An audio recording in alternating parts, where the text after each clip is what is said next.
마음치유 방송 이미 아름다운 당신 방송을 시작하겠습니다. 오늘 두 번째죠.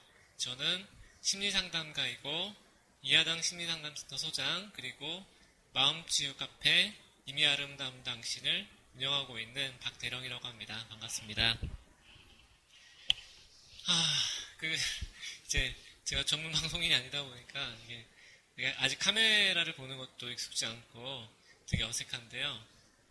여러분들이 오늘 많이 응원해 주시고 이렇게 리액션을 많이 해주시면 저한테 많은 힘이 됩니다. 잘 부탁드리고요.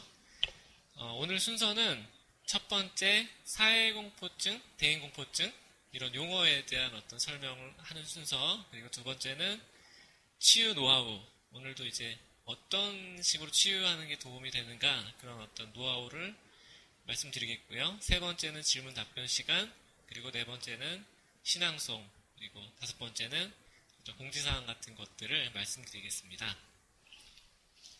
네, 먼저 사회공포증, 대인공포증 혹은 사회불안장애 또는 회피성 인격장애, 대인기피증 이런 용어들로 우리가 많이 쓰고는 있는데요.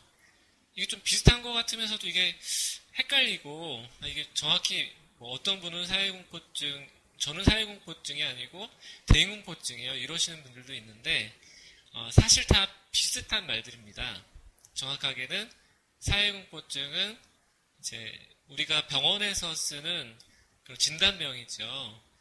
미국에서 발간된 정신의학 진단 및 통계 편람이라고 하는 DSM이라는 책에 사회공포증이라는 명칭이 언급되어 있고요. 그 괄호 열고 사회불안장애라고도 되어 있습니다. 그리고 성격장애층 부분에서 회피성 인격장애다 이렇게 나와 있는데요. 제가 지난번에 그 사회공포증은 병이 아니다 라고 말씀을 드렸는데, 워낙에 요즘 사회가 각박해지다 보니까 이런 사람에 대한 두려움이 많이 생긴 게 과연 병이겠느냐, 어떤 문화적인 현상이다. 그래서 우리 자신을 증자를 붙이지 말고 그냥 어떤 사회적 상황에서 두려워한다, 좀 민감하다 이렇게 얘기하자고 말씀드렸습니다. 그래서 진단병은 사회공포증이 있지만 사회공포증 진단을 받는 경우도 사회생활을 아주 못할 정도로 현저하게 되게 심한 경우에 진단을 붙이는데요.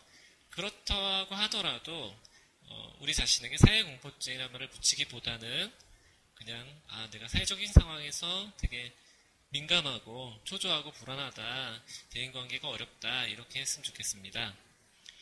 대인공포증이라는 말은 뭐냐? 이거는 일본에서 나온 말인데요. 미국의 논문에 일본이나 한국에서는 이게 어떤 문화적인 현상이다, 어떤 두 나라 사람들에게 되게 많이 일어나는 현상이라고 해서 이 대인공포증을 소개하면서 이제 문화적 신드롬이다라고 얘기를 했는데, 이 용어는 일본에서 나왔습니다. 학술 용어인지는 정확히 모르겠는데, 이시영 박사가 이제 대인공포증이라는 말을 많이 쓰면서 우리나라에도 초창기에는 대인공포증이라는 말이 많이 알려지게 됐고요. 똑같은 말입니다. 사회공포증이나 대인공포증이나 같은 말이고요. 회피성 성격장애는 뭐냐? 이것도 진단병인데 되게 논란이 많았습니다. 제가 오늘 책을 하나 보여드리겠는데요. 이 만들어진 우울증 보이시나요? 예. 샤이니스, 수줍음은 어떻게 병이 되었나? 이 크리스토퍼 렌이라는 사람이 쓴 책에는 우리가 아까 말씀드린 정신진단 통계 및 편람이라는 책에 이게 사회공포증이라는 명칭이 등장하고 회피성 성격장애라는 명칭이 등장하게 된 게 미국 정신의학계의 변화를 얘기하고 있습니다.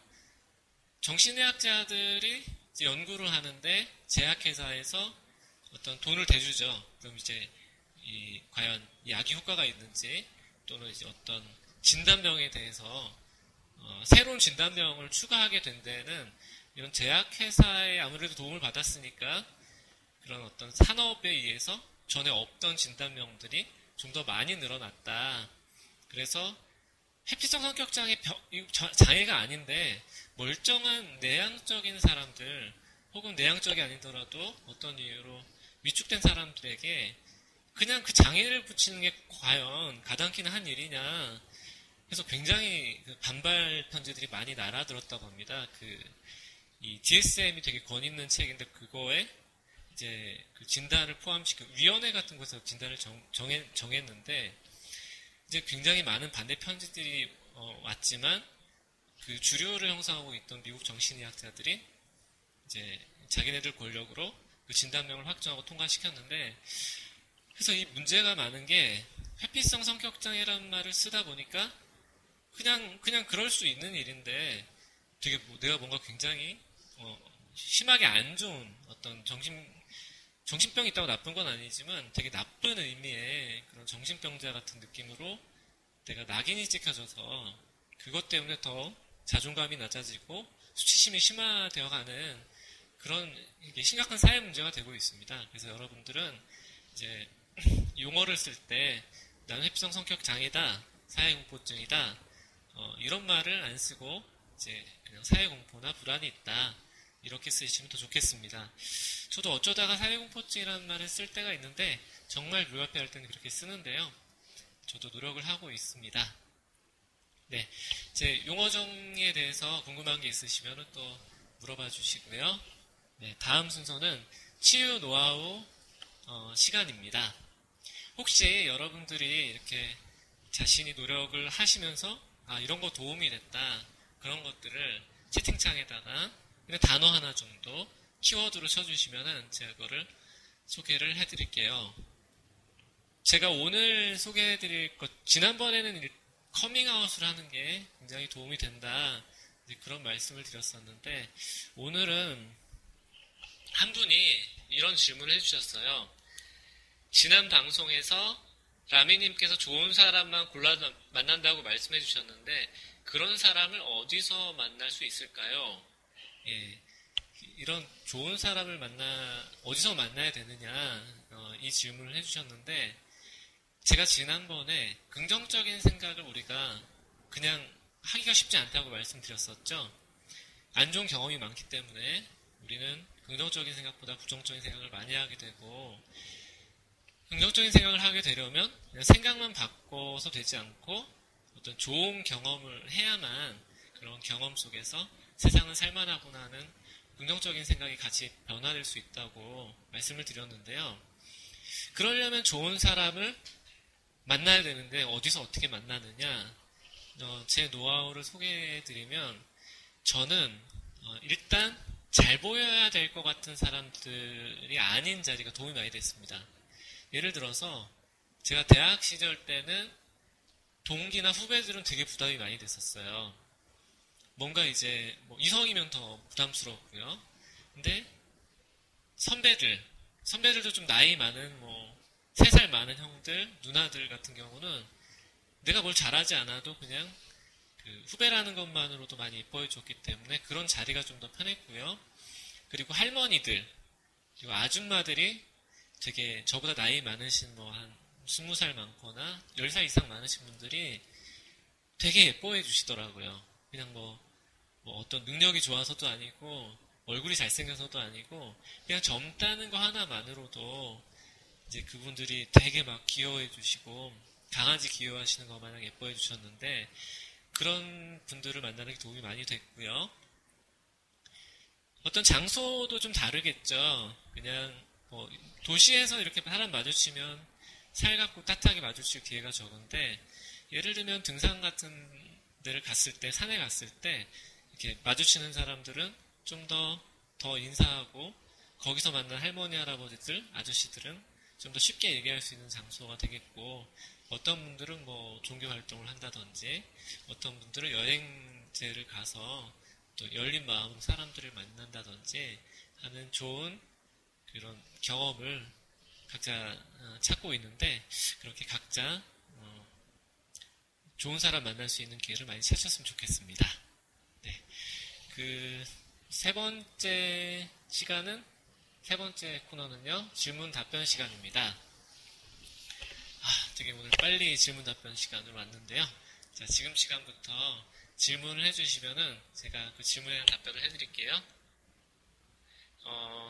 카톡으로 올라온 것 중에 하나 또 소개를 해드리면요. 남의 표정에 혼자 상상하고 날 안 좋게 봤다는 생각이 듭니다. 신경 안 쓰는 법이 뭘까요? 네, 이것도 지난번에 제가 말씀드린 내용과 비슷한데요. 이제 뭐 버스 안이든 아니면 그냥 1대1로 만나든 상대방이 날 안 좋게 본다는 생각이 많이 들죠.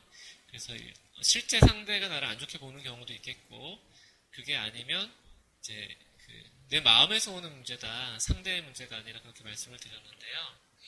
지난번에는 이제 내가 왜 그렇게 상대방에 대해서 경계를 하고 상대방이 안 좋게 보게 됐는지 나를 이해하자.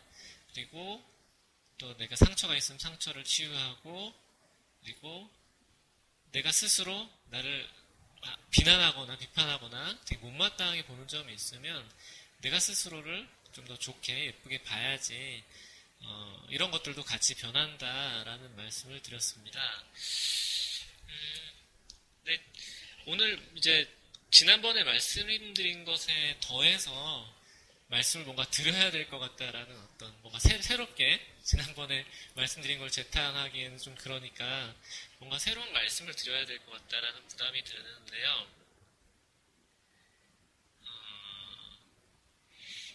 추가로 생각나는 거는 이런 겁니다. 내가 생각을 바꾸려고 해서 긍정적인 생각을 해서 남들이 안 볼 거야. 되는 분들은 그렇게 하시면 되는데 그렇게 긍정적인 생각에서 안 되시는 분들은 주변에 사람들과 얘기를 많이 나눠보세요. 그래서 이제 힘든 점도 많이 듣고 고민을 나누다 보면 근데 이럴 때 수용받는 경험이 중요합니다. 제가 오늘 말씀드리는 포인트는 긍정적인 생각은 자기 누군가 나를 되게 사랑스러운 눈으로 바라봐줬을 때, 이뻐해줬을 때 그런 경험이 과거에 상처받고 얼음 조각처럼 박혀있는 그런 부분을 치유해주는데요.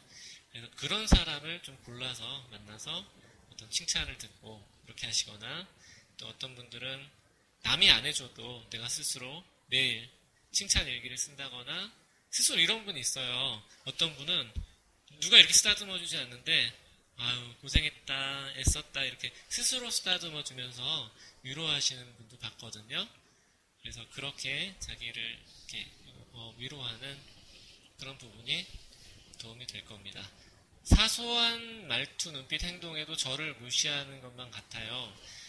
피해의식인가라는 말씀을 하셨는데 실제로 상대방이 안 좋게 볼 수도 있겠고요. 또 어떤 거는 상대방이 그렇게 보지 않는데 내가 과거에 피해를 당하고 상처를 받았기 때문에 이제 자꾸 올라오는 거거든요. 그런 것들이. 그래서 그런 자신을 일단 이해하시고 이때 중요한 거는 그건 하나의 생각이 있잖아요. 어떤 과거에 안 좋은 경험을 했기 때문에 생겨난 생각인데 그거를 없애려고 해도 잘 안 됩니다. 아닐 거야 아닐 거야 그 사람이 나를 안 좋게 보는 게 아닐 거야 이렇게 해도 왜냐하면 내 마음속에서는 되게 깊이 불안하거든요. 그리고 과거에 안 좋았던 경험이 있기 때문에 혹시 모를 위험에 마치 전쟁터에 나간 병사는 앞에 나타나는 사람이 아군인지 뭐 중립군인지 적군인지 모를 때 숲을 속에 뭔가 소리가 날 때 우리가 그냥 저 사람을 아군일 거야라고 생각하는 것보다는 적군일지 몰라라고 생각하는 게 당연한 거잖아요. 모를 때.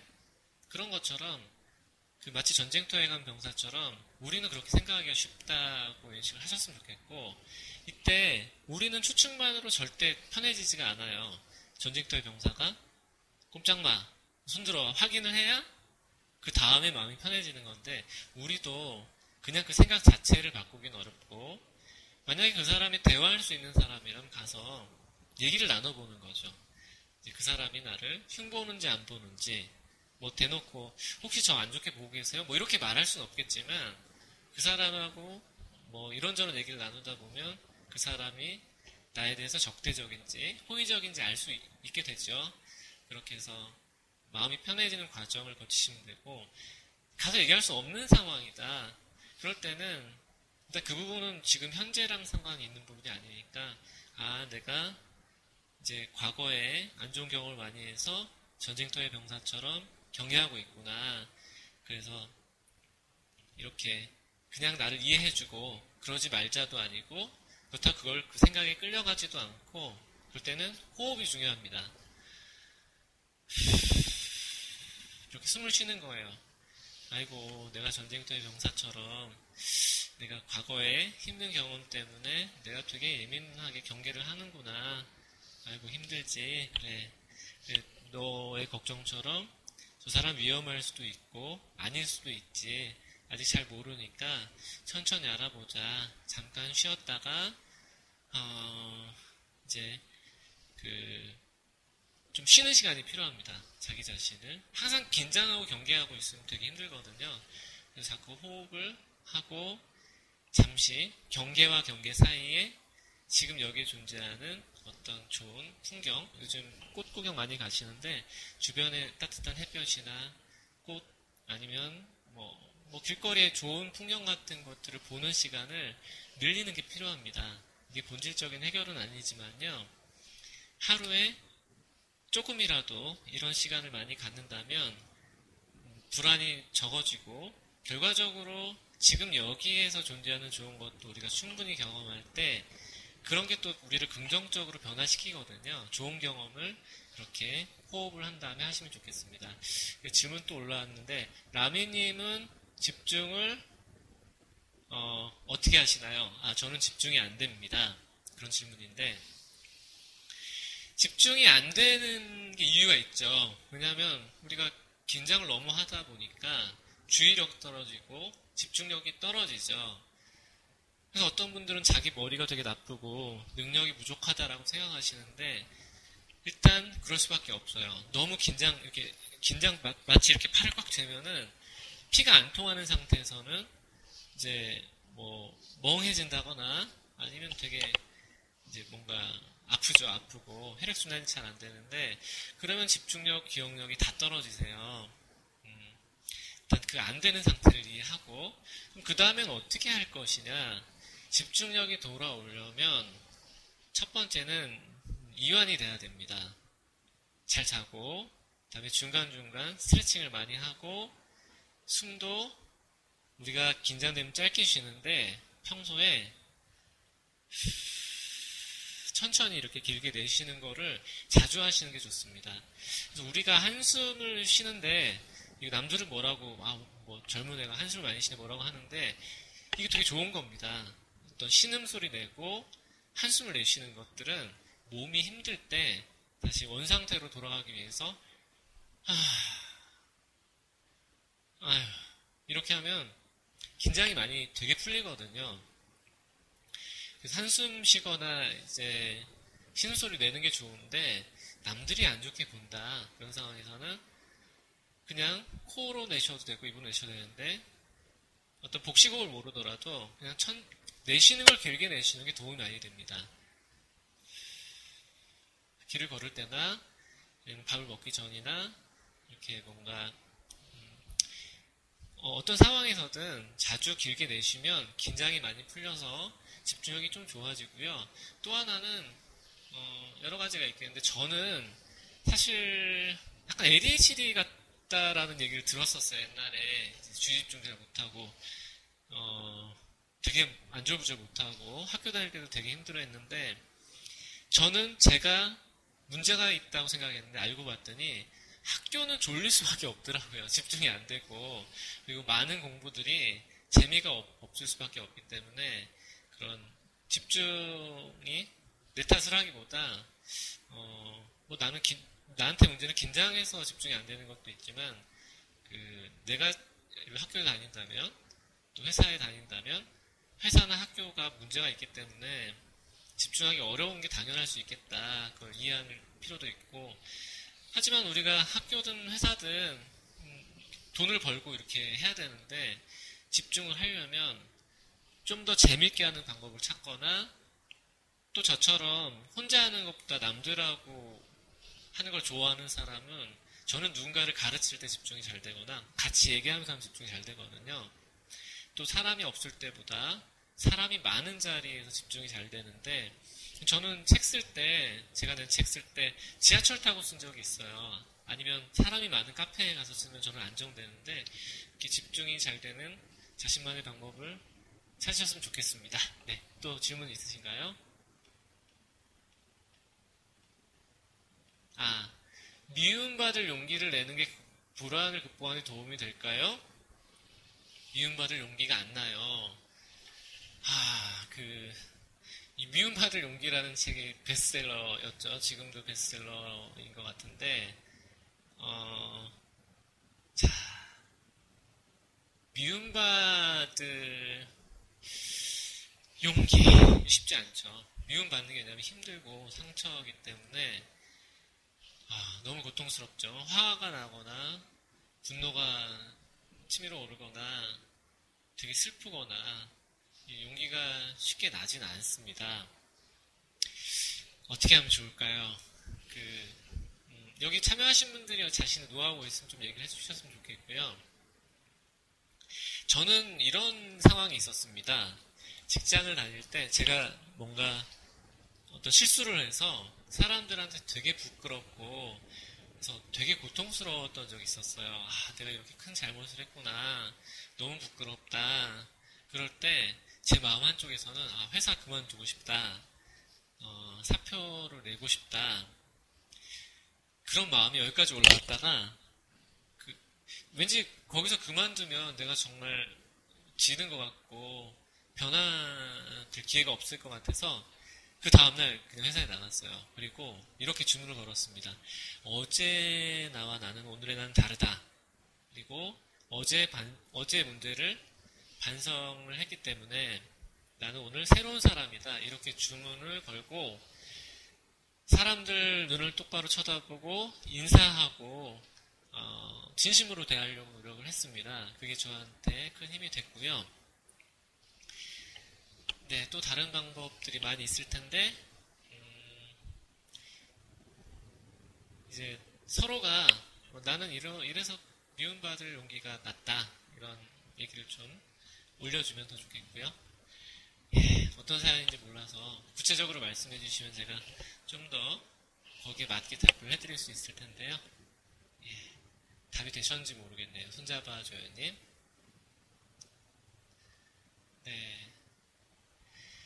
CJH님이 저는 치료의 핵심이 현재에 집중하는 거라고 생각합니다. 현재에 집중하려고 노력한다면 불안을 극복하는 데 도움이 될까요? 불안해서 현재에 집중하기 어렵죠. 자꾸 걱정되고 과거에 대한 내가 잘못하고 실수했던 게 자꾸 생각난다거나 또는 미래에 있을 어떤 상황을 상상하면서 우리가 불안에 빠지는데 그래서 현재에 집중하기 어렵죠. 반대로 현재에 집중하면 과거에 대한 걱정이나 미래에 대한 불안이 줄어드는데요. 네, 많이 도움이 됩니다. 그래서 명상을 하시는 분들도 있는데 명상이 되게 할 수만 있다면 정말 많은 도움이 되세요. 그래서 한 번쯤은 윗바사나 명상이라고 하는 명상 수련을 받아보시길 권합니다. 어떤 다른 명상법들은 뭐 종교적인 부분들도 있겠고 그래서 뭐 잘못된 데 가면은 더 안 좋을 수 있는데 윗바사나 명상은 보편적으로 검증이 됐고 또 이런 의학계에서도 많이 응용해서 사용하는 명상법인데요. 부처님의 초기 가르침, 초기 수행법이에요. 부처님께서 초기에 가르쳐줬던 수행법인데 되게 단순해요. 이제 두 가지인데 하나는 이 알아차림을 하도록 연습을 하죠. 그래서 나의 생각, 감정, 행동 패턴 같은 것들을 알아차리고 이제 그래서 자기를 통찰할 수 있다는 점이 도움이 되고 두 번째는 명상에서는 자꾸 지금 여기에 집중하도록 가르칩니다. 생각이 떠오르면 생각을 알아차리고 그 다음에 호흡으로 돌아오라고 가르치죠. 그 다음에 보행 명상할 때는 걷는 행위에 집중하고 밥을 먹을 때는 맛에 집중하도록 훈련을 합니다. 그래서 윗바사나 명상을 비롯해서 그와 비슷한 명상을 한번 시도해 보시길 바라고요.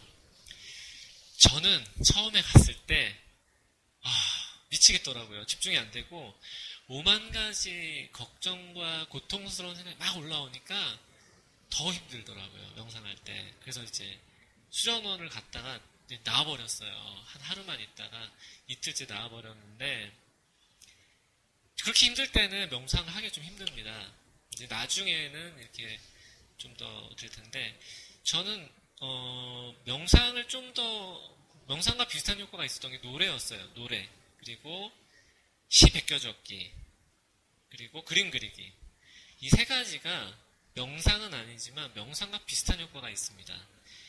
그림을 그릴 때 잘 그리든 못 그리든 색채가 있잖아요. 내가 화날 땐 빨간색을 칠하고 따뜻한 햇볕 같은 느낌을 느끼고 싶을 땐 노란색을 칠하는데 이게 되게 선명하다 보니까 집중이 잘 돼요.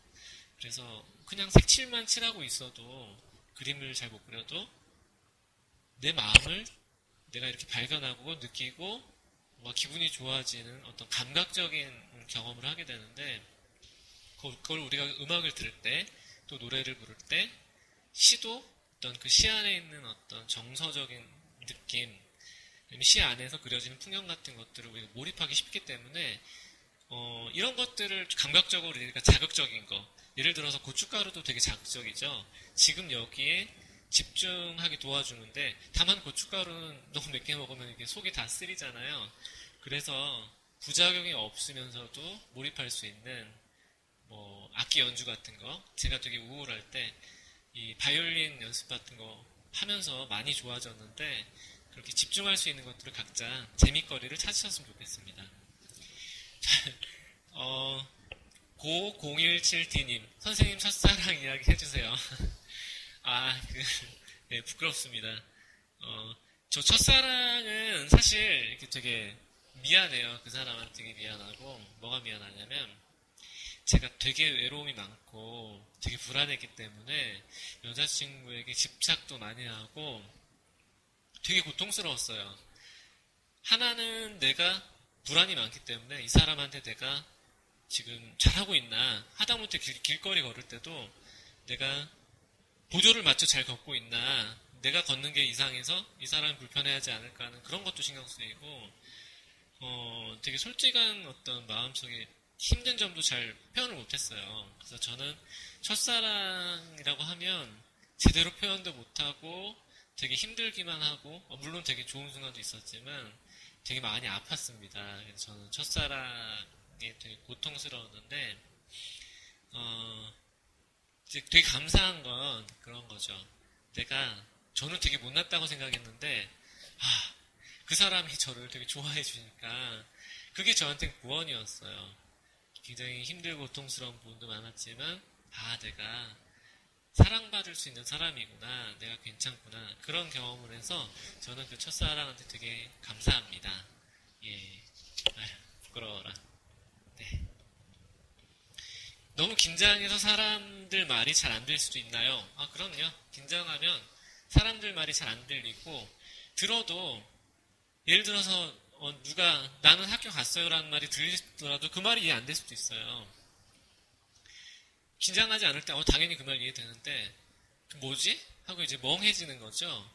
저도 그럴 때가 있었습니다. 그럴 때는 내가 이해력이 딸린다 이렇게 생각하기보다는 내가 그냥 긴장했구나 라고 생각하시면 좋겠죠. 라미님은 치료가 된 사람을 본 적이 있나요? 이거는 운동선수들이 부상당한 거랑 비슷합니다. 이제 뭐 류현진 선수가 지금 재활훈련을 하고 있는데, 이 근육이 이렇게 쓰다가 다치면 아프잖아요. 그럴 때 쉬고 이렇게 재활 절차에 맞게 재활훈련을 하면 통증이 경감되고 근육이 붙으면은 덜 아프고 다시 던질 수 있게 되는데, 그렇다고 이제 아예 안 아픈 건 아니죠. 가끔 통증이 올 수도 있고. 그래서 이게 저는 치료라는 개념보다는 완치다 뭐 이런 거는 뭐 사실 대부분의 병에 있어서 완치라는 개념은 없죠. 그런 것처럼 다만 이런 건 있죠. 내가 불안이 정말 사회생활을 하기 힘들 정도로 심하게 불안했는데 100점, 10점 만점에 9, 8 이 정도로 하면 사회생활 거의 힘든데 내가 마음을 다스리고 즐거운 경험도 많이 하고 마음에 좋은 에너지가 많이 차서 마음이 지게는 되죠. 그래서 불안이 10점 만점 중에 6으로 줄어든다거나 5로 줄어든다거나 이렇게는 바뀝니다. 그래서 하루에 10시간 동안 불안해하던 사람이 그런 근심 걱정을 하루에 1시간만 한다든지 이렇게는 줄어들죠. 그래서 치료라는 개념보다 내가 얼마나 평화롭고 이런 편안한 그런 시간이 늘어나는가가 목표가 될 수 있습니다. 예. 모든 사람들한테 잘 보이는 건 현실적으로 불가능한 것 같아요. 예, 반전매력님 말씀이었는데 맞습니다. 모든 사람한테 잘 보이고 싶은 마음. 이게 저는 이렇게 생각이 들어요. 하나는 이게 일부한테 잘 보이든 모든 사람한테 잘 보이든 우리가 되게 위험함을 느낄 때 인생에서 내가 안전함이 사라지고 되게 위험할 때는 위험을 피하고 싶기 때문에 한 사람이든 모든 사람한테 좀 나쁘게 보이고 싶지 않은 마음, 그런 마음이 들 거고, 반대로 동전의 다른 면인데 삶이 위험하진 않더라도 자신이 잘 보이고 싶은 욕망이 있을 수 있죠. 인정 욕구가 크다든지 내가 뭔가 아주 내 기준이 높아서 내가 아주 멋진 모습을 보이고 싶다. 그러면 연예인들처럼 대부분의 사람들한테 잘 보이고 싶은 마음이 들 것 같아요. 이제 그런 마음이 어느 순간 깨달음을 얻으면 그래, 내가 모든 사람들한테 잘 보일 필요는 없지, 한 사람한테 사랑받아도 충분해, 이런 깨달음이 올 때가 있는데 제가 최근에 그런 경험을 한번 느꼈어요. 제가 사람의 마음을 얻는 심리대화법이라는 책을 딱 냈을 때 이게 그냥 처음에는 책이 얼마나 팔리나 막 그냥 초조불안하고 막 책이 얼마나 팔렸는지 체크하고 이랬는데 많이 못 팔리면 어떡하지? 걱정이 많았어요. 근데 제가 편지를 받았어요. 어느 분한테 편지를 받고 당신의 책을 읽고 도움을 많이 받았다. 그 얘기를 들었는데 순간 저는 되게 마음이 편안해지는 거예요. 그게 10분한테 받고 100분한테 받은 건 아니었지만 한 사람이 도움을 받았다는 게 저한테 되게 위로가 되더라고요. 그래서 여러분들한테 드리고 싶은 말씀은 그런 경험이 내가 어떤 좋은 경험을 하지 못하고 좋은 관계에 없을 때는 한 사람한테 잘 보이든 모든 사람한테 잘 보이고 싶던 그런 마음이 올라오는데 그런 경험이 꼭 있었으면 좋겠어요. 한 사람한테라도. 그러면 내가 막연하게 다 잘 보이고 싶은 마음이 줄어들기가 좀 쉬울 수 있습니다. 예. 네, 또 질문 받겠습니다. 인지적 통찰과 정서적 통찰이 다르잖아요. 잘못된 걸 알아차린다고 해도 변화하는 건 어려운 것 같아요. 예, RBY328님이 말씀해 주셨는데요. 예, 맞습니다. 이제 우리는 그러니까 인지, 머리에서 생각하는 부분이 있고, 또 그 생각과 감정이 같이 연결되어 있죠. 그리고 그 감정은 또 몸하고 연결이 되어 있습니다. 그래서 게슈탈트 치료에서는 이 생각과 감정과 신체를 같이 다뤄요. 예를 들면 머리로 그래, 내가 너무 나를 미워하는구나, 나를 좀 더 사랑해야지라고 먼저 인지적 통찰이 올 수 있어요. 근데 상담에서 그런 부분까지만 진행이 되면 큰 변화가 잘 안 와요. 그래서 어떻게 하느냐면 자신의 어떤 자기를 미워할 때 너는 바보 같아, 병신 같아, 한심해, 이렇게 자기 내면의 목소리가 있을 때 먼저 내가 그렇게 비난하는구나 알아차리도록 돕고, 이건 인지적 통찰 부분이죠. 두 번째는 그렇게 자기를 비난할 때 기분이 어떤지 알아차리도록 도와요. 또는 몸의 느낌이 어떤지를 물어봅니다.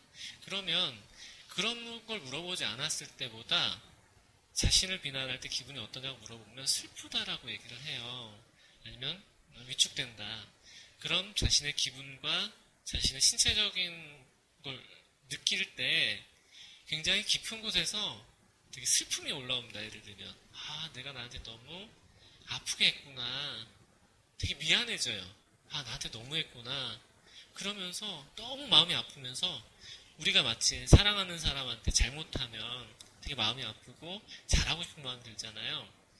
이때 사랑하는 사람한테 잘해주도록 돕는 거는 그 사람을 아프게 한 거를 아파하는 나의 감수성인데, 그래서 이 감수성, 이분이 되게 중요합니다. 그래서 일단 먼저 깨달아야 되고, 어떤 내가 생각으로 먼저 알아야 되고, 이런 건 책을 통해 도움이 될 수도 있겠고요.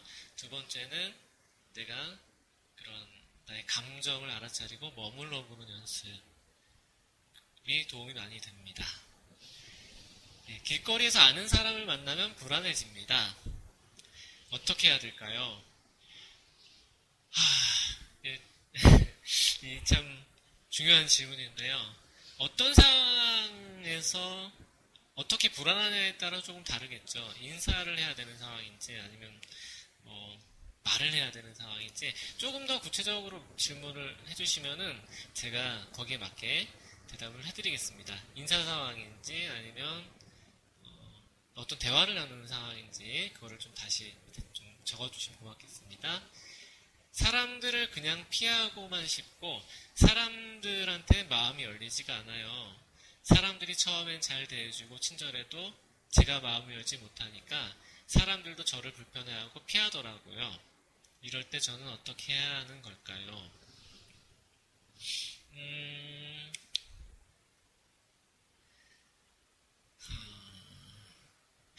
그렇죠. 이제 사람들이 잘해줘도 그 다음에 내가 불편해하면 상대방이 오해할 수 있죠. 어떻게 오해하느냐? 저 사람은 왜 이렇게 까칠하지? 혹은 나한테 기분이 안 좋은가? 혹은 나한테 적대적인가? 이렇게 인식을 하기도 합니다. 아니면 별 생각 안 할 수도 있겠고요. 그래서 오해를 사기가 좀 쉬운데, 그래서 어느 정도는 사람들하고 중요한 사람들이라면 상관없는 사람들은 피해도 되겠지만 어떻게 마음을 열 수 있을까? 이게 좀 어려운데요. 조금 더 구체적이면 좋을 텐데, 왜냐면 상황마다 다르거든요. 이런 게 있습니다. 그냥 예를 들어 드릴게요. 사람마다 워낙 상황이 다르니까 이런 두려움이 있을 때 사람들이 어떻게 마음을 여는가, 이 질문을 좀 대답을 하기 쉬울 것 같아요. 마음이 다쳤기 때문에 많이 아프고 안 좋은 일을 당했고 그래서 조심하는 거거든요. 조심하고 경계하는 건데, 신뢰가 쌓이고 어떤 마음이 따뜻해질 때 그런 경계심이 풀리게 되고 더 따뜻하게 얘기를 하게 되는데, 저는 그런 장면을 5박 6일짜리 그룹 상담을 갔을 때 많이 봤습니다. 처음에는 사람들을 경계하고 두려워했는데 이게 다른 것보다는 이제 자신의 힘든 얘기를 하는 그런 자리니까 사람들이 스스럼 없이 남편 바람난 얘기 아니면 친했던 친구가 세상을 떠난 얘기, 속 얘기를 되게 깊은 얘기를 많이 하더라고요. 그래서 그런 것들을 서로가 감추지 않고 굉장히 진솔하게 얘기하는 자리였기 때문에 그런 자리에서 나도 좀 진솔하게 얘기할 수가 있고 서로가 진솔하니까 같이 진솔해져서 그 자리에는 마음을 잘 열지 않았던 사람들도 굉장히 마음을 많이 열 수가 있는 좀 쉬운 자리였습니다. 다른 곳보다는. 모든 그룹 상담이 그렇지는 않은데요. 이제 5박 6일짜리 심화 그룹 상담 같은 거를 저는 많이 추천해 드리는데 그런 기회가 필요할 것 같습니다. 아니면 여행지 같은 데 가서 예를 들면 조병준 씨가 내 친구들과 인사하실래요라는 책에서 인도 캘커타, 콜카타라고도 하는데 마더 테레사의 집이 있습니다. 그 마더 테레사의 집에서 자원봉사를 하는데 거기는 사람들이 되게 순수한 마음으로 모인 자리이기 때문에 되게 진솔하게 얘기하고 남도 진솔하고 자신도 진솔해지고 그러면서 되게 깊이 힐링받고 치유받은 경험을 이제 내 친구들과 인사하실래요라는 책에서 적었는데요. 그런 기회가 필요할 것 같습니다. 그럴 때 이제 마음이 열리고 그렇겠죠. 연애를 하면 상대방하고 싸우기도 하지만 상대방이 나한테 되게 잘해주는 사람을 만나면 좀 더 마음을 열기가 쉽겠죠. 네, 손잡아줘요님 대답이 되셨는지 모르겠네요. 더 제가 말씀드린 걸 더 질문해 주시면 또 더 추가해서 답변해 드리겠습니다. 사람들과 친해지고 싶지만 그게 어려워요. 제 자신이 열등감이 심해서 그런 것 같아요. 네, 저도 이렇게 열등감이 있어요. 그래서 괜히 두렵습니다. 예를 들면 저보다 학벌이 높은 사람하고 있으면은 왠지 그 친구가 나를 이제 나를 안 좋게 볼 것 같다. 혹은 왠지 그 친구가 나를 무능하다고 볼 것 같다. 이런 두려움이 옛날엔 많이 심했고 지금은 많이 극복했지만 아주 약간 남아있어요. 그럴 때 어떻게 하느냐. 반전 매력님도 저도 그렇다고 말씀하셨는데 뭐 일반적인 얘기들은 책에 많이 나와있기 때문에 그냥 제 얘기를 할게요. 제가 어떻게 해서 열등감을 벗어났는가. 저는 신체적인 컴플렉스가 되게 많았어요. 지금은 살이 쪄서 그래도 좀 이렇게 마른 체형으로 보고 사람들이 말랐다고 하는데 제가 키가 180인데 57kg였던 때가 있었는데 사람들이 멸치 같다. 별명도 허수아비다 이런 말도 하고 남자가 왜 이렇게 어깨가 좁냐 이런 말들 하도 많이 들어서 나는 되게 매력이 없을 거다. 사람들이 나를 특히 이성이 나를 안 좋아할 거다라는 생각이 많이 들었는데 어떤 깨달음의 계기가 필요해요. 그 중에 하나는 저랑 똑같은 키에 똑같은 몸매를 가진 사촌 동생이 이름이 상인데 그 친구가 어느 날 딱 이렇게 제 고향이 충남 부여인데 거기에서 올라왔어요. 서울에서 연기학원을 다닌다고 올라왔는데 저랑 뭐 몸매가 똑같았어요. 몸무게 똑같고 별 다른 게 없었는데 그 친구가 모델 일을 하는 거예요.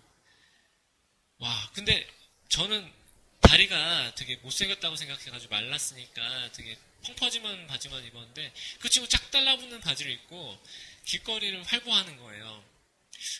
생각보다 괜찮네? 쟤는 나 같은 몸매도 이렇게 모델 같은 이렇게 할 수 있구나. 마른 게 그렇게 이상한 건 아니네? 그때 처음으로 인식을 했어요. 마른 게 이상한 게 아닐 수도 있겠구나. 남들이 괜찮게 볼 수도 있겠구나라는 가능성. 그게 저한테 희망이었고 두 번째 희망은 어떤 여자들은 마른 사람 싫어요라고 대놓고 얘기하는 사람도 있었는데 어떤 여자들은 말라서 좋대요. 저는 이해가 처음에 안 됐죠. 아니, 나는 마른 거 되게 안 좋다고 생각하는데 마른 걸 좋아하는 취향도 있구나 라는 걸 알게 되는데 저는 한 사람이 저를 그렇게 사랑해 준 게 마른 저를 그냥 있는 그대로 좋아해 줬는데 그게 큰 힘이었어요. 그래서 이게 그냥 있는 그대로 좋아해 주는 사람을 만나는 게 가장 빠른데 그게 꼭 연애일 필요는 없어요. 저는 최근에 제가 친한 형 중에 용규 형이라고 있는데 그 형이 제가 전화하면 이렇게 같은 남자인데 좀 닭살스러운 멘트를 해요. 이제 형 바빠 그러면은 뭐라고 했지? 너니까 안 바빠 뭐 이렇게 이런 닭살 멘트 하는 형인데 그 형은 되게 따뜻하게 얘기해줘요. 제가 노래를 못 불러도 막 딴 사람은 뭐 음정이 뭐냐 박자가 뭐냐 이렇게 갈구는데 그 형은 잘한다 이렇게 말해주니까 그 사람의 말이 이제 인식을 바꾸는 거죠. 그래서 이거를 관념적으로 해결하려고 하면 좀 어려운데 저는 이 말을 해드리고 싶어요. 실존은 관념을 이긴다라는 말을 하고 싶은데 이 실존이란 말은 실제 경험하는 것. 내가 아무리 이렇게 과거가 어쨌든 내 생각이 굳어있든 현재 정말 따뜻한 경험이 되게 많이 도움이 됩니다. 누가 남이 칭찬 안 해주면 자기 스스로 이제 열등감을 벗어나는 노력을 해야 되는데 저는 또 하나 도움이 됐던 게 책이었어요. 예를 들면 내가 머리가 나쁜 게 아니라는 인식을 어떻게 했냐면 고등학교 때 학교는 죽었다 혹은 학교를 넘어서라는 책을 읽었습니다. 이게 내 문제가 아니라 사회 구조적인 문제고 이 교실에서 공부를 잘하기 어려운 구조구나. 이건 교육 제도와 시스템과 학교 교수 방법의 문제이기 때문에 나는 여기 안 맞을 뿐이지 못나진 않았구나라는 걸 깨달을 수 있었는데, 그래서 저는 사회 문제에도 관심을 갖고 이제 뭐 철학이 됐든 정치가 됐든 사회가 됐든 인문학적인 소양이 도움이 된다고 생각합니다. 열등감을 벗어나는데. 네. 다음 질문. 상처받을까 두렵다. 나에 대해서 알면 나를 떠날 것 같거든요. 더 상처받을까봐 두려운 것 같아요. 라는 질문을 해주셨는데, 또 다른 분도 남자친구가 나를 안 좋아할 것 같아서 자꾸 집착하고, 그래서 더 집착하니까 되게 더 싸우고, 또 상대방이 나를 떠나기도 한다. 이렇게 말씀하시는 분도 있는데, 이제 두 가지죠. 하나는 나에 대해서 실망할까 두려운 것과, 이제 또 다른 분의 질문은 내가 집착하는 걸 어떻게 해야 되느냐, 이런 건데, 이거를 생각만으로 해결할 수는 없고요. 상대방한테 이제 친구가 됐든 연인이 됐든 솔직하게 얘기하는 게 한 번은 필요합니다. 저는 이 방법을 모를 때 이런 적이 있었어요. 대학교 때 이 비슷한 두려움이 들었어요. 제가 되게 야한 생각을 많이 하는데 방송에서 이런 얘기하면 되게 민망한데 되게 외로웠기 때문에 이제 어떤 뭐 성적인 판타지나 그런 생각을 많이 했어요. 그래서 저랑 친하게 지내는 여자 선배가 있었는데 왠지 저를 되게 음탕한 애로 생각하고 실망해서 저를 떠날 것 같다는 생각이 들었어요. 그래서 근데 그 마음을 가지고 그 누나를 편하게 만나는 건 어렵더라고요. 그래서 용기를 냈어요. 근데 어떻게 용기를 냈는지 기억은 안 나는데 정말 큰 마음을 먹고 누나 사실은 내가 이런데 누나가 나에 대해서 실망할까봐 되게 두려웠어. 이렇게 그 얘기를 솔직하게 했어요. 그때 맨정신으로 했는지 어땠는지 전혀 기억은 안 나는데 워낙 오래된 일이라 다행스럽게 그 누나가 야 나도 그래. 야 남자만 그런 야한 생각하는 게 아니라 나도 야한 생각 많이 해. 그 얘기를 하는데 그렇구나. 나만 야한 생각 많이 하는 게 아니구나. 그 얘기를 듣고 구원이었어요, 저한테. 사실은. 저는 이성을 볼 때, 나는 왜 이렇게 음탕하지? 나는 왜 이렇게 밝히지? 나는 이렇게 야한 생각만 하루 종일 하지?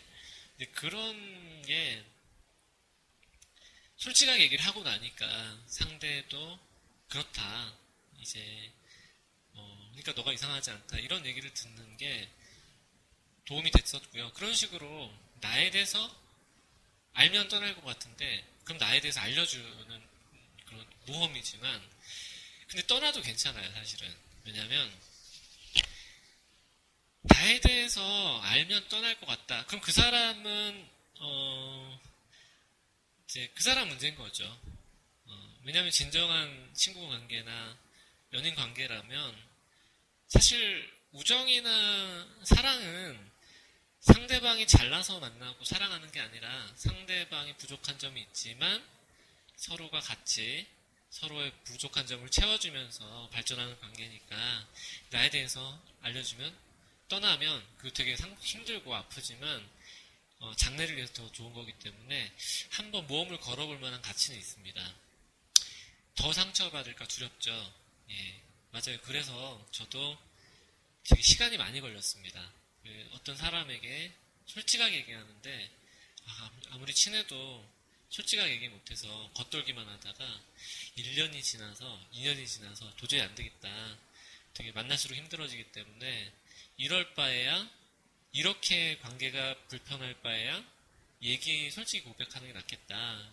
시간이 좀 많이 걸렸는데 그렇게 해서 용기를 내서 이제 하지만 상대방이 좀 수용해주는 사람이면 좋겠어요. 아무한테나 얘기했다가 진짜 실망하는 사람이 있다면 정말 상처받는데 감으로 알죠. 저 사람이 좀 따뜻하게 얘기해줄 사람이라 우리는 감으로 알 수 있는데 그런 사람한테 진솔하게 얘기해 보시는 경험이 도움이 될 것 같습니다. 그리고 남자친구한테 집착할 때 내가 집착하면 떠날 수 있잖아요. 내가 그 사람 힘들게 하니까. 그럴 경우에 첫 번째는 남자친구한테 얘기를 하는 거죠. 사실은 내가 되게 나에 대한 열등감이 있어서 당신을 의심을 많이 한다. 그리고 당신한테 사랑해달라고 많이 보채는 거 미안하다. 그렇게 얘기도 하고, 하지만 도와줬으면 좋겠다. 그러니까 강요해서는 안 되겠죠. 당연히 너가 나한테 잘해야 된다 이렇게 얘기하는 것보다 내가 많이 외롭고 그래서 더 집착도 하고 더 사랑을 많이 받았으면 좋겠는 마음 때문에 자기가 힘들 수 있는데 그래서 미안하고 다만 내가 힘든 부분이 있으니까 날 좀 도와줬으면 좋겠다. 내가 불안할 때 나를 많이 안아주고 다독여주면 정말 고맙겠다. 이제 그리고 나도 상대방한테 그렇게 좋게 요청을 부탁을 한 다음에 나 자신도 노력을 해야 되겠죠. 어떤 노력을 하는 게 도움이 되느냐? 그 사람하고만 만나면 그 사람 집착할 수밖에 없을 것 같아요. 왜냐면 내가 당장 목이 마르고 불안한데 그럴 때 사실은 사람에게 해결이 다 되지 않습니다. 이게 뭐 결혼을 하든 연애를 잘 하다가도 되게 서로 외로워질 수 있기 때문에 싸울 수도 있고 그래서 안정적으로 지내는 사람들은 사람이 아닌 다른 무언가가 있습니다.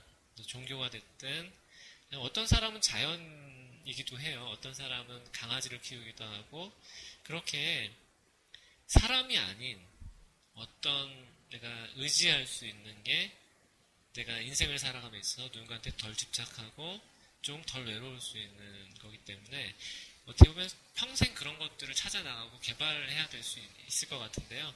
저는 20대 후반에는 산을 다니는 맛을 알고 자연에 대한 맛을 알아서 자연 속에서 도움을 많이 받았고 밖에 못 나갈 때는 리코더를 부른다거나 아니면 시를 적는다거나 베껴 적거나 자작하거나 아니면 그림 그린다거나 이런 것들에 내가 좀 안정을 찾을 수 있는 것들을 찾으니까 내가 조금 덜 보채고 물론 지금도 많이 외로워하기 때문에 상대방을 괴롭힐 때도 있는데 훨씬 나아졌거든요. 그래서 그런 부분들이 관계를 개선하는 데 도움이 될 것 같습니다. 라미님 주위에 사람이 좀 꼬이는데 정말 힘든 사람이라던가 상황이 급박한 사람들이 꼬이는데 이런 사람들은 칼같이 잘라야 하나요? 같이 수렁에 빠져야 하나요? 돈 빌려달라고 하는 얘기인가요? 어떤 쪽에 꼬이는지 질문 속에 답이 있으신 것 같아요. 같이 수렁에 빠져야 하나요? 수렁에 빠져야 된다고 생각하지는 않으시니까 이제 이렇게 말씀하신 것 같은데 알고는 계신 것 같습니다. 이제 칼같이 자르지 않으면 수렁에 빠진다는 걸 알고 계시는데 그렇죠. 그런 걸 모르시지는 않는데 다만 어떻게 그 사람 마음을 힘들게 하고 싶지 않은 마음이 있으신가 봐요. 상황이 급박한 사람들, 힘든 사람들이니까 이제 도움을 청하니까 냉정하게 그거를 거절하기가 많이 마음이 안 좋아서 좀 자르기가 어려운 게 아니신가 하는 생각이 들고요. 저도 그럴 때 고민이 되죠. 이제 만약에 나를 이용하는 게 분명하다. 그러면 좀 자르기 쉬울 텐데 그 사람이 나한테 중요한 사람이고 친한 사람이다. 돈 빌려달라고 한다.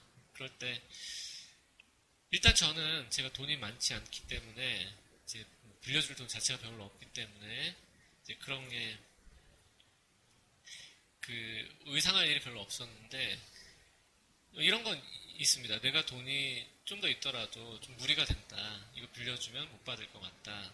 그리고 괜히 그것 때문에 친구하기가 불편해질 것 같다.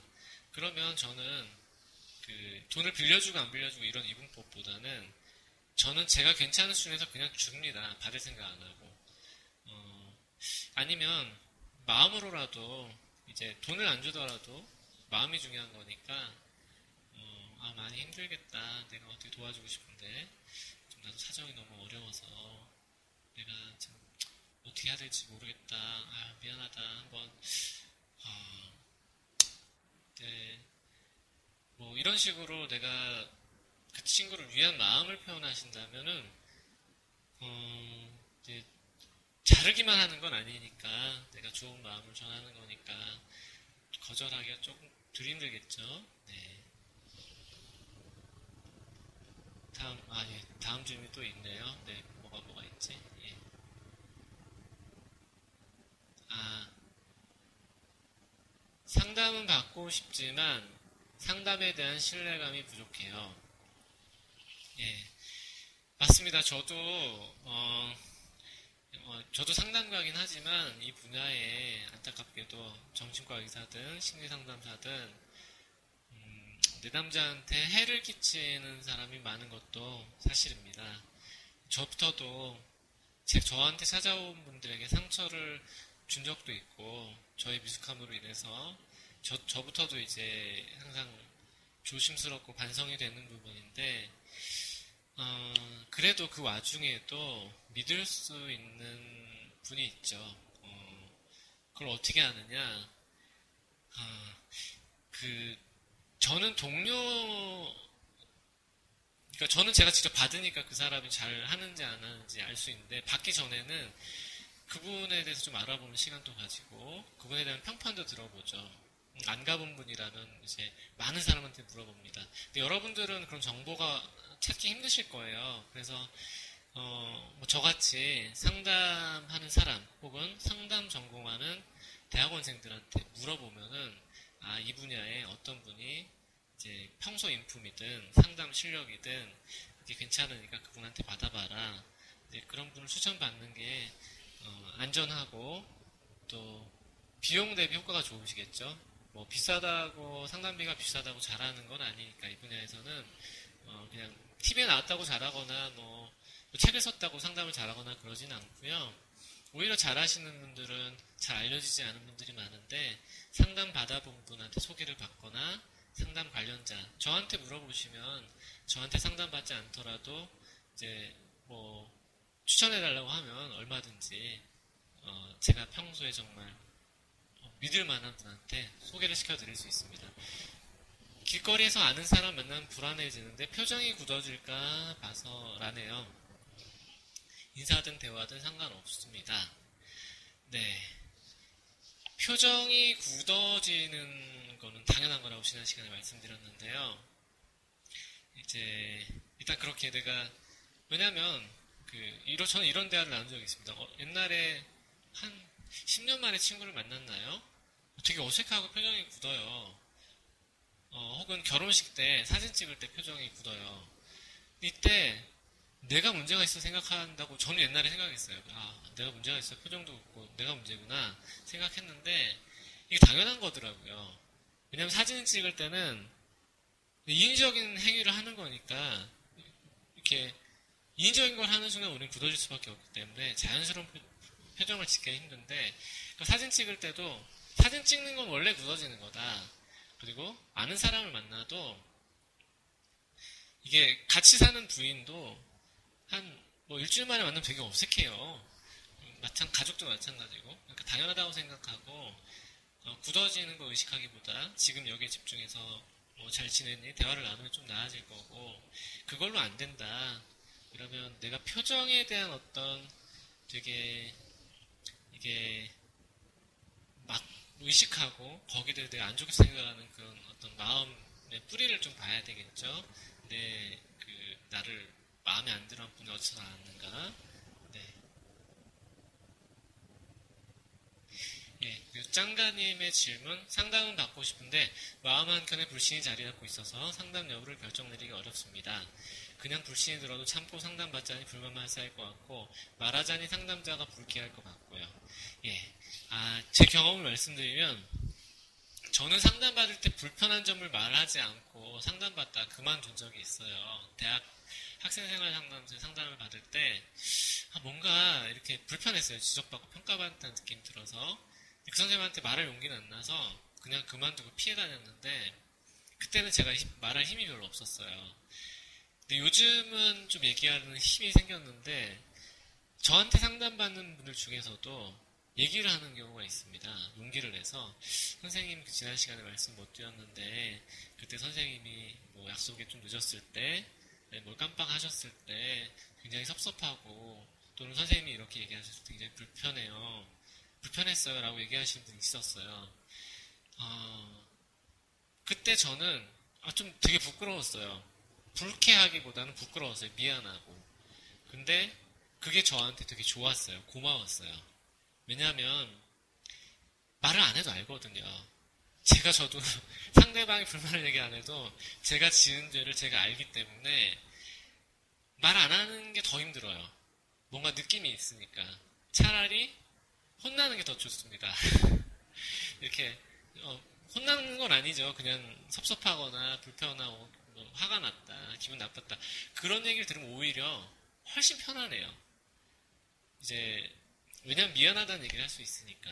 그래서 그렇게 얘기하고 서로 얘기하니까 저도 편해지고 제가 미안하다, 잘못했다 그런 얘기를 할 수 있으니까 저도 편안해졌고 상담 받으신 내담자분도 이제 뭐 마음이 풀리고 편안해졌는데 그래서 상담 받을 때 용기 내긴 되게 쉽지 않았는데 그래도 쉽진 않지만 내가 비싼 돈 내고 받으니까 내가 돈 낸 거야 괜찮아 이 자리는 내가 상담자한테 불편한 걸 말해야 되는 자리야 말해도 괜찮아 이렇게 자꾸 주문을 거시고 상담자가 만약 불쾌하면 내가 욕을 하지 않고 그냥 내가 어떤 정중하게 이렇게 상대방 예의를 갖춰서 불편한 점을 말했는데도 상담자가 불쾌한다면 저는 그 상담을 저라면 안 갈 것 같아요. 이 사람은 미성숙하구나. 그래, 이 사람은 인격이 좀 부족하니까 상담받지 말아야 되겠다. 뭐 이렇게 결정하고 안 갈 수도 있겠고 아니 상담자한테 왜 불쾌하시느냐 뭐가 기분 나쁘시냐라고 좀 싸워볼 수도 있겠고요. 그래서 저는 이게 공격적이지 않은 싸움은 되게 권합니다. 그거 자체가 연습이 되죠. 내가 내 자신의 감정을 표현하고 욕구를 표현하고 그런 것들이 되게 힘들어요. 되게 불안하고 근데 하다 보면 편해집니다. 편해져서 할 수 있는 게 아니라 두렵더라도 자꾸 화도 내보고 솔직한 감정도 얘기해보면은 이렇게 좀 편해집니다. 시간이 벌써 이제 거의 다 됐는데요. 네, 마지막으로 한 분만 더 답변을 해드리고 마무리 해야 되겠네요. 오늘 되게 많이 들어오셨네요. 고맙습니다. 예, 성적인 얘기, 번지점프 맘먹는 용기다. 예, 그런 것 같아요. 옛날에 진짜 두려웠는데. 집착은 사랑해달라는 표현인가요? 뭐 그런 부분이 있겠죠. 좀 내가 행위 자체는 집착인데, 그 마음은, 나 외롭다, 불안하다, 나 정말 괜찮은 사람이냐? 나를 사랑해달라, 나 정말 괜찮은가요? 이렇게 물어보는 마음이겠죠. 네, 그런 마음이 중요합니다. 진정한 의미의 용서란 뭘까요? 나에게 상처 준 사람을 용서할 수 있는 방법. 용서. 이거 사실 최강원짜리 얘기인데, 오늘 시간이 많지 않으니까 간단하게 말씀드리면, 내 아픔이 가시기 전에는 용서하기가 좀 힘들어요. 용서하기 전에 위로가 필요해요. 내가 상처받은 것에 대한 누구한테 위로받고 그래서 내 상처가 아물고 내가 좀 한숨을 좀 편안하게 쉴 수 있을 때 그때 상대방에 대한 어떤 여유가 생깁니다. 내가 좀 덜 아파야 그럼 그 사람이 보여요. 저는 아버지와 힘든 부분이 있는데 예전에 잘 몰랐다가 이제 고모를 만나거나 이런 분들을 만났을 때 할머니, 할아버지에 대해서 많이 물어요.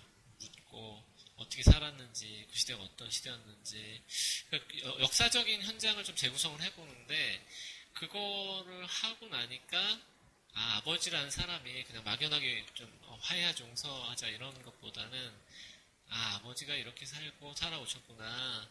그래서 이렇게 행동하기가 쉽겠구나. 어쩔 수 없는 부분이 있구나라고 입체적으로 이해가 되는데 그렇게 상대방을 막연하게 용서하기가 쉽지 않다면 입체적으로 그 사람의 삶을 좀 들여다보는 어떤 기회가 좀 필요할 거고요. 네. 그리고 용납과 용서를 좀 구분할 필요가 있는데 용납은 그 상처를 계속 주고 있다면 용납할 수는 없겠죠. 네. 용납할 수는 없지만 잘못된 행동을 내가 용서한다. 한 가지 방법은 불쌍하게 생각하는 방법이 있는데, 이 사람이 불쌍하다, 불쌍하다, 왜 불쌍하냐, 뭐 여러 이유에서 불쌍하다. 그러니까 그런 게 불교에서는 자비관이라는 기도가 있어요. 그 사람을 좀, 그 사람에 대한 연민의 감정을 키울 수 있는 자비관이라는 자비명상이라고도 하고 자비관이라고도 하는데, 그런 것들을 주문처럼 외우죠. 기독교에서는 어떤 성경 말씀을 낭송하기도 하고요. 그런 게 도움이 되겠죠. 예, 근데 일단은 자신의 상처를 좀 아물고 위로 좀 받으면서 단계적으로 무서워하는 게 필요할 겁니다. 예. 예. 라이브 맞습니다. 예. 네. 오늘,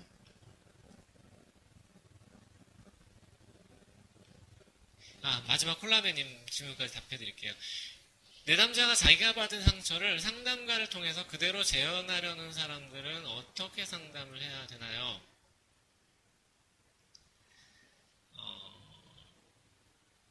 이 어떤 질문인가요? 이게 내담자가 외부에서 누군가 상처를 받았는데 그 상담자한테 그걸 그대로 재현한다. 그 상담가한테 뭐 공격적으로 한다는 얘기인지 아니면 상담가한테 뭐 상처를 받는다는 얘기인지 콜라베님 말씀 어떤 말씀이신지 좀 잘 헷갈리는데요.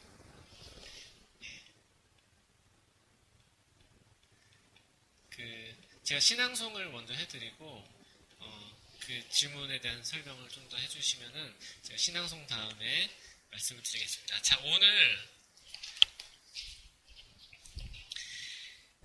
오늘의 시는 수선화에게라는 시입니다. 이전에 시를 낭송하기 전에 제가 시를 이렇게 매번 매 방송마다 소개해드리는 이유가 있습니다. 시에서는 어떤 묘사를 하죠. 관념적인 시보다 저는 묘사를 하는 시를 좋아하는데 그 시의 묘사를 따라가면 세상을 좀 더 아름다운 부분을 볼 수 있는 눈이 트이게 되고요. 두 번째는 시인의 정서 되게 슬프고 외롭고 이런 것들인데 보다 어떤 정제된 그 순수한 형태의 원초적인 감정들이 많이 작품으로 승화되는데 이런 슬픔들은 같이 공감할 때 같이 우울해지기보다는 되게 평안해지고 따뜻해지는 경험들을 합니다.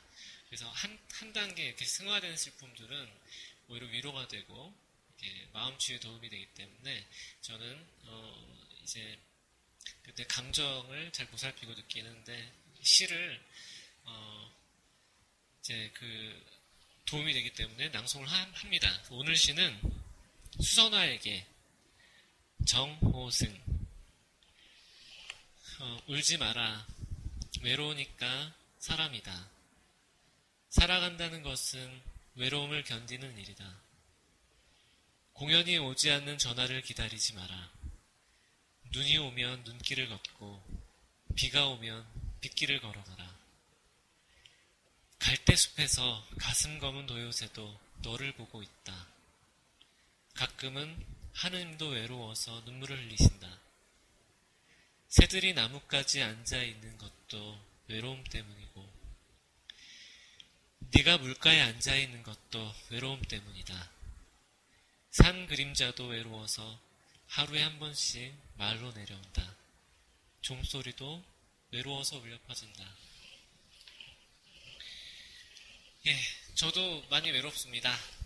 예, 외로워서 블로그에 글을 쓰고 이렇게 방송도 하는데 우리는 누구나 이렇게 외롭고 또 그래서 누군가 나를 보여주고 누군가 나한테 찾아왔으면 좋겠고 그래서 뭔가 나누려고 하는 마음 안에도 이타적인 마음도 있겠지만 외로운 마음에서 어떤 나눔도 시작이 될 수 있겠죠. 우리가 외롭기 때문에 서로 이렇게 저희가 외롭기 때문에 여러분들이 이렇게 제 방송을 봐주시는 게 되게 고마운 일이고 또 되게 그런 행복으로 바뀌는데요. 우리가 외롭기만 하면 되게 불행한 건데 이제 이렇게 같이 외로움을 나눌 수 있어서 외로움 속에서 마치 따뜻한 온천 물의 이름은 외로움인데 그 안에 들어가 있는 나는 되게 따뜻한 것처럼 외로움 때문에 같이 따뜻할 수 있어서 참 고맙습니다. 예, 콜라맨님 질문 다시 해주셨는데요. 이 질문을 끝으로 오늘 방송 마치도록 하겠습니다. 예를 들어 폭력적인 가정 환경에서 자란 사람은 자기도 모르게 상대방을 정말 화나게 하더군요. 그래서 나도 모르게 때리고 싶게 만드는데 그럴 경우 어떻게 대화를 풀어가야 하나요? 라고 말씀해 주셨습니다. 이거는 저는 둘 다의 노력이 필요하다고 생각합니다. 상처가 많은 사람은 아프기 때문에 민감하고 상대에게 좀 공격적일 때가 있습니다. 그래서 그 상대방은 상처가 있는 사람을 연민으로 바라보고 좀 따뜻하게 대해주면 좋겠죠. 그리고 반대로 내가 그런 상처가 있다는 걸 인식을 한다면 혹시 내가 상대방을 아프게 하고 화나게 하지 않는가, 공격적으로 하지 않는가라는 거를 스스로 깨닫고 내 마음에 조금의 여유를 주는 게 도움이 될 겁니다.